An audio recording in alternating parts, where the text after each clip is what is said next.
शिव चालीसा हिंदी अनुवाद।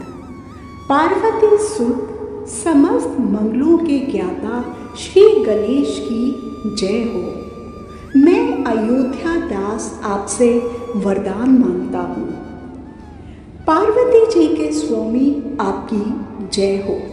आप दीन लोगों पर कृपा करते हैं और साधु संत जनों की रक्षा करते हैं।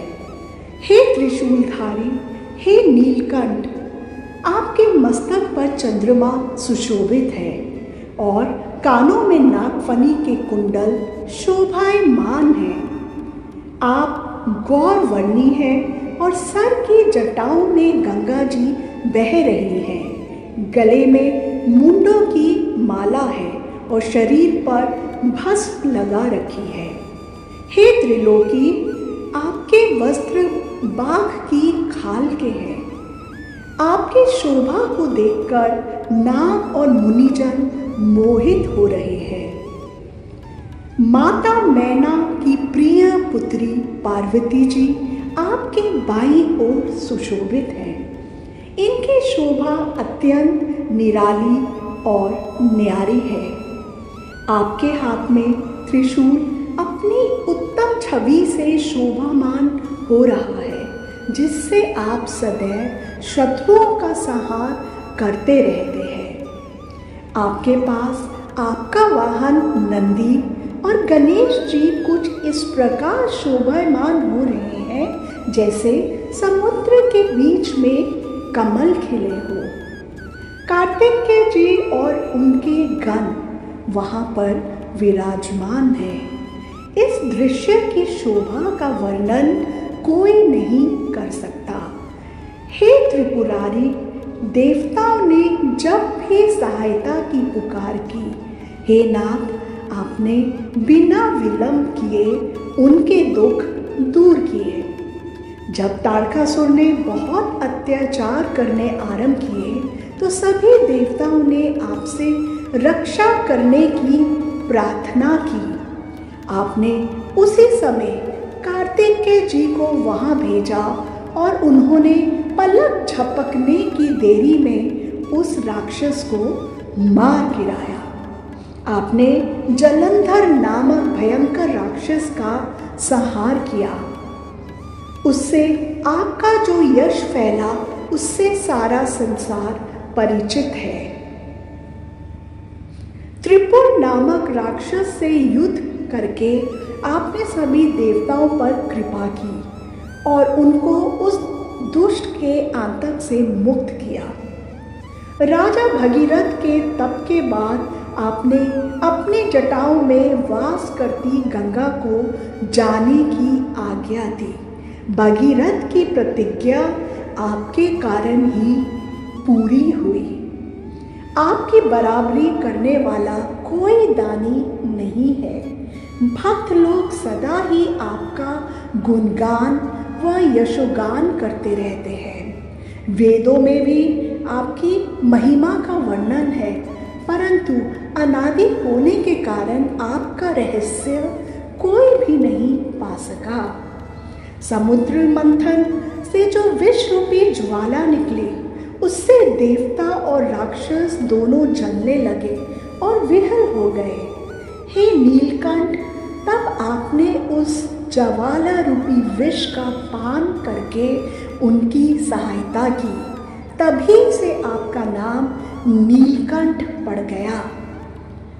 लंका पर चढ़ाई करने से पूर्व श्री राम ने आपकी पूजा के बाद ही विजय प्राप्त की और विभीषण को लंका का राजा बना दिया। हे महादेव, जब श्री रामचंद्र जी सहस्त्र कमलों से आपकी पूजा कर रहे थे, तब आपने फूलों में रहकर उनकी परीक्षा ली। आपने अपनी माया से एक कमल का फूल छिपा दिया। तब रामचंद्र जी ने नयन रूपी कमल से पूजा करने की बात सोची। इस प्रकार जब शिव जी ने अपने में रामचंद्र जी की यह दृढ़ आस्था देखी, तब आपने प्रसन्न होकर उन्हें मनचाहा वरदान दिया। हे शिव, आप अनंत है, अनश्वर है। आपकी जय हो, जय हो, जय हो। आप सबके हृदय में रहकर उन पर कृपा करते हैं। दुष्ट विचार सदैव मुझे पीड़ित कर सताते रहते हैं और मैं भ्रमित रहता हूँ, जिसके कारण मुझे कहीं चैन नहीं मिलता है। हे नाथ, मेरी रक्षा करो, मेरी रक्षा करो। इस प्रकार मैं आपको पुकार रहा हूँ। आप आकर मुझे संकटों व कष्टों से उबारे। हे पाप संहारक, अपने त्रिशूल से मेरे शत्रुओं को नष्ट करो और संकट से मेरा उद्धार कर मुझे भव सागर से पार लगाओ। माता पिता भाई बंधु सब सुख के साथी है, दुखों में कोई साथ नहीं देता, संकट आने पर कोई नहीं पूछता। हे स्वामी, मुझे तो केवल आपसे ही आशा है, आप पर ही विश्वास है। आप आकर मेरा घोर संकट तथा कष्ट दूर करें। आप सदा निर्धनों की धन द्वारा सहायता करते हैं। आपसे जिस फल की कामना की जाती है वही फल प्राप्त होता है। आपकी पूजा अर्चना कैसे की जाती है हमें तो यह भी मालूम नहीं, अतः हमारी जो भी भूल चूक हुई हो उसे क्षमा कर दें। आप ही कष्टों को नष्ट करने वाले हैं, सभी शुभ कार्यों को कराने वाले हैं तथा सब विघ्न बाधाओं को दूर करके कल्याण करते हैं। योगी, यति और मुनि सभी आपका ध्यान करते हैं। नारद मुनि और देवी सरस्वती भी आपको नमन करते हैं। ओम नमः शिवाय इस पंचाक्षर मंत्र का जाप करके भी ब्रह्मा आदि देवता आपकी महिमा का पार नहीं पा सके। जो कोई भी मन तथा निष्ठा से शिव चालीसा का पाठ करता है, शंकर भगवान उसकी सहायता कर उसकी सभी इच्छाएं पूर्ण करते हैं।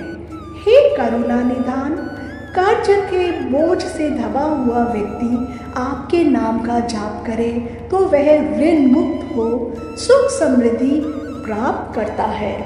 जो कोई भक्त पुत्र प्राप्ति की कामना से पाठ करता है तो आपकी कृपा से उसे पुत्र रत्न की प्राप्ति होती है।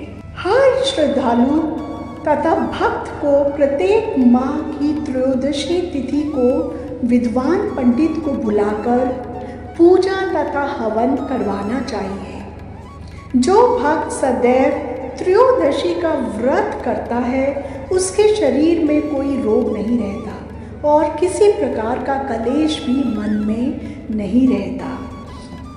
धूप दीप और नैवेद्य से पूजन करके शिव जी की मूर्ति या चित्र के सम्मुख बैठकर शिव चालीसा का श्रद्धा पूर्वक पाठ करना चाहिए। इससे जन्म जन्मांतर के पाप नष्ट हो जाते हैं और अंत में मनुष्य शिवलोक में वास करने लगता है, अर्थात मुक्त हो जाता है। अयोध्या दास जी कहते हैं कि शंकर भगवान हमें आपसे ही आशा है, आप हमारी मनोकामनाएं पूरी करके हमारे दुखों को दूर करें। इस शिव चालीसा का 40 बार प्रतिदिन पाठ करने से भगवान मनोकामना पूर्ण करते हैं। मृगशिर मास की 6ठी तिथि हेमंत ऋतु संवत 64 में यह चालीसा रूपी शिव स्तुति लोक कल्याण के लिए पूर्ण हुई। जय शिव शंकर, जय भोलेनाथ।